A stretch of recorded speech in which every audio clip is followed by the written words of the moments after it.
kami dari kelompok 2. Saya Geralda Islami Putra Disantara dengan NIM akhir 101. Saya Revania Trihapsari dengan NIM terakhir 111.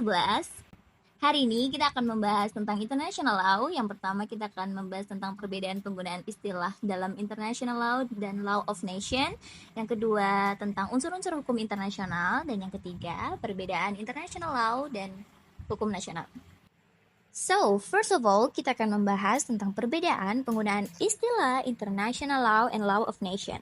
International Law adalah kaidah dan asas yang mengatur hubungan atau persoalan yang mencakup batas negara, negara dengan subjek hukum lain bukan negara, atau subjek non-negara satu sama lain. Pada intinya, istilah International Law tidak terpaku pada hubungan antar negara saja.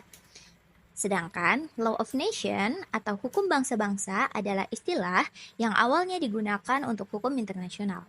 Law of Nation memiliki padanan yang sama dengan International Law, akan tetapi penggunaan istilah Law of Nation sudah tidak lagi digunakan karena dianggap sudah tidak relevan dengan perkembangan zaman.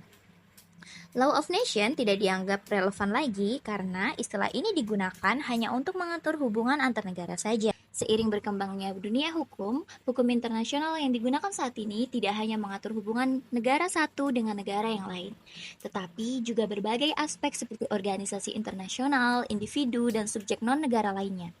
Oleh sebab itu, penggunaan international law dianggap relevan dengan perkembangan hukum yang mengatur hubungan antar negara dengan subjek hukum internasional lainnya. Selanjutnya, kita akan membahas unsur-unsur hukum internasional. Unsur-unsur hukum internasional dibedakan menjadi 3 poin. Yang pertama, asas, sumber, dan subjek.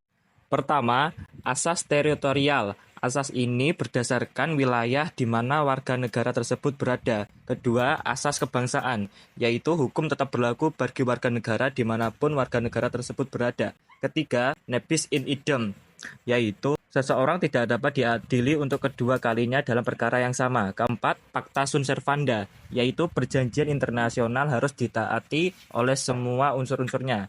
Kelima, jus cogens, di mana yaitu norma yang diterima dan diakui oleh semua masyarakat internasional.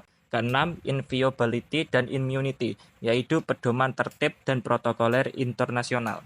Sumber hukum internasional menurut pasal 38 Statuta Mahkamah Internasional terdapat 4 rujukan. Yang pertama, perjanjian internasional atau International Convention. Yang kedua, kebiasaan internasional. Yang ketiga, prinsip hukum umum atau General Principles of Law. Dan yang terakhir, putusan pengadilan atau jurisprudensi. Ketiga, subjek hukum internasional. Subjek hukum internasional ada 5. Pertama, negara. Negara merupakan subjek hukum internasional yang paling utama. Kedua, organisasi internasional, yaitu suatu organisasi yang dibentuk dengan perjanjian internasional oleh 2 negara atau lebih. 3, individu.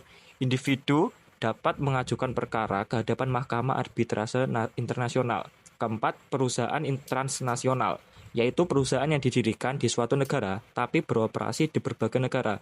Kelima, pemberontak atau belligerent. Belligerent dapat menjadi subjek hukum internasional jika memenuhi unsur berikut.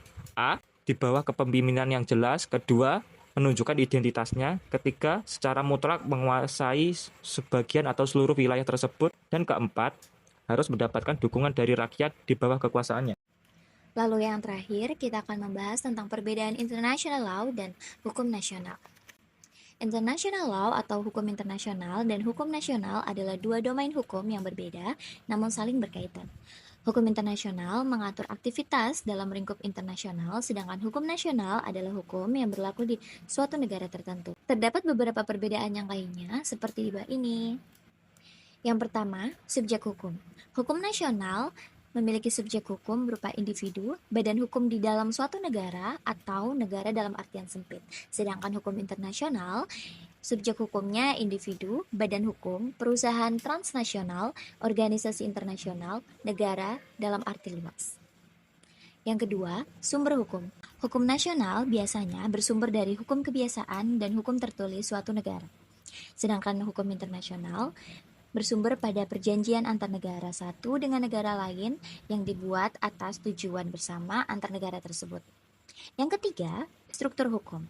Hukum nasional memiliki badan supranasional seperti legislatif, eksekutif, dan yudikatif yang berperan dalam melaksanakan hukum dalam pemerintahannya. Sedangkan hukum internasional tidak memiliki badan hukum supranasional yang jelas. Meskipun Ada lembaga seperti Perserikatan Bangsa-Bangsa atau PBB, tetapi PBB tidak dikatakan sebagai lembaga supranasional dikarenakan kewenangannya dibatasi oleh prinsip dan tujuan PBB. PBB tidak memiliki wewenang untuk mencampuri urusan negara anggotanya.